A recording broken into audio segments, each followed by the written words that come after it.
Over the far side, it's Noel Downs. He'll turn onto his right, tries to get away from his opponent, gives it back to O'Dwyer. Hefty challenge. O'Dwyer gets through the initial challenge, and that's over the bar. Michael O'Dwyer is really playing well. Back to Aidan Finnelly. Kevin Fitzpatrick has stayed up around the goals, and Dermot O'Brien.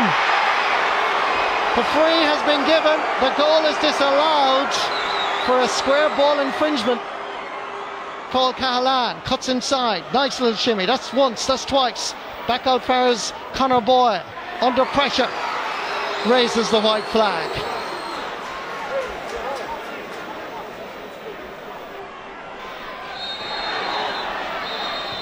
Shane Hickey wanted to take it quickly.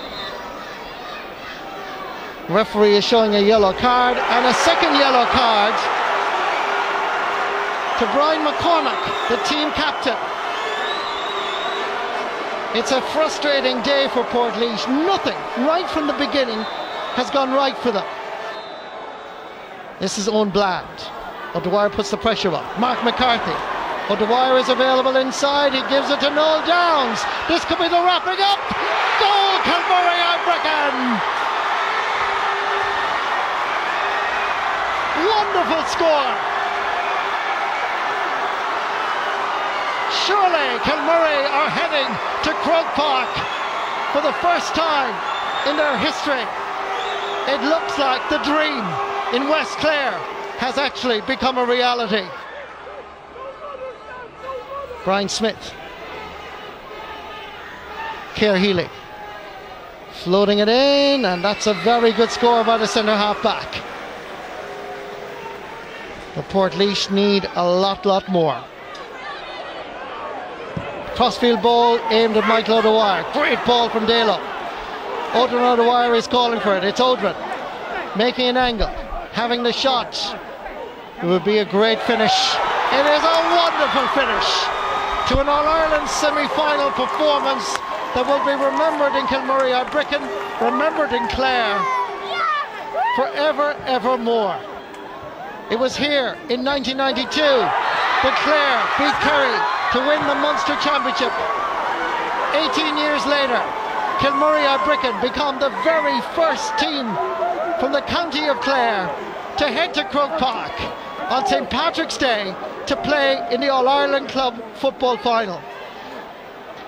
And it's sad to see the referee having to be protected by the Gardaí to go off here, as some fans get a little bit over exuberant, and the Gardaí have the situation well under control. But the day belongs to Kilmurray-Ibrickane with an incredible scoreline. Kilmurray-Ibrickane 114, Portlaoise 8 points. That's what the GAA Club Championship is all about, and it's a fantastic competition that gives the opportunity for, no matter how small the club is, no matter how small the parish are, that you get your opportunity to play an All-Ireland final. We're not bad footballers back there, despite what people might say about us, but we've always believed in ourselves, and maybe we thought it there for a while, we might never get there, but we always believed in ourselves. When they lost the second man, I mean, it's nearly impossible when you're down to 13 men, so that probably made it a bit easier for us in the finish, but it was just unfortunate for them the way it worked out. Yeah, an incident-packed match, there's no doubt about that, but the Clare champions, well worth their place in the final, and they have to wait now and see, of course, who they will be facing in that final. Martin Carney, I suppose the most impressive thing about that was the commentator from Quinty staying calm in the middle of it all. Well, he knew everybody's nickname. It was fabulous to hear him. Listen, look, anything I read or heard from pundits during the week were saying, fair play to Kilmurray-Ibrickane for getting this far. Yes. They'll make a good game out of it, but Portlaoise for the final. Well, a lot of people were better than that, obviously. Yeah, a lot of people were quite condescending, actually, to Kilmurray, I thought, in the lead up to the game. But from the first minute, actually, once they got into the stride, and actually once Portlaoise had the man sent off, there was a degree of inevitability about it. They deserved the win fully. They were very fit, very eager, very fast throughout the field. I thought they used the ball very well. Their defensive play right throughout was outstanding, actually. Yeah.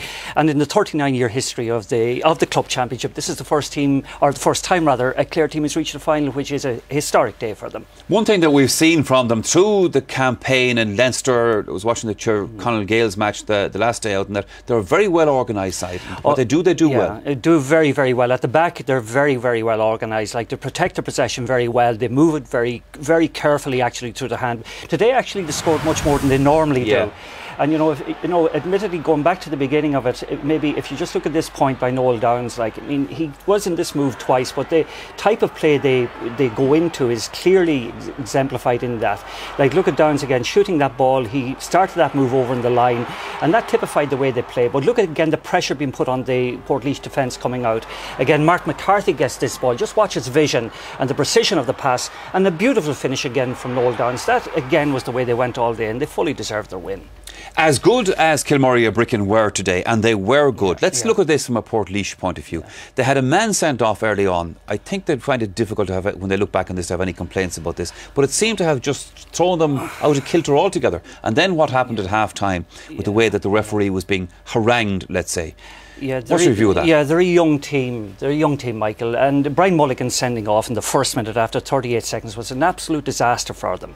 They never recovered from the upset of this. You cannot actually argue with that. That was a dangerous tackle, a clothesline tackle. Michael Duffy has to do what he has to do, and he has to put him off for that. And again, the abuse that he was subjected to at half time, he can do without that, and the game can do without that.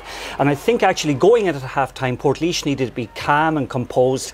Came out in the second half, and again Brian McCormick here I thought was somewhat unlucky actually to have been sent off or to be booked for that, but again he'll probably have a case to answer in poking his finger in the referee's chest. Yeah. Kilmurray, can they do it? Well, certainly they're capable of doing it. They've been outstanding in the Munster Championship. The only thing about them up to today is they didn't score a lot. Today they put all that behind them. 114 was a great score, even though it was against 13 men for most of the second half. But they really impressed me, and their fitness and their enthusiasm, wonderful to watch. And they'll have an extra week now, obviously, because the Corofin Galls match presumably will be next weekend. Who would you fancy in that? Well, all the pundits again are saying that it's going to be St. Galls will win that, because their Antrim's resurgence at inter-county level, and there's quite a number of Antrim players are playing with Galls. As well as that, they have Raymond and Rory Gallagher from Fermanagh playing with them. But Corofin have been great when they've got into into All-Ireland series in the last number of years. And again, they've a lot of experience, like Kieran Comer, Damien Burke, these kind of guys, and they'll be a very difficult opponent and a completely different style of game, I think, to the one we have seen today. But I'd fancy marginally, I think, St. Galls. Come on yourself, Mark.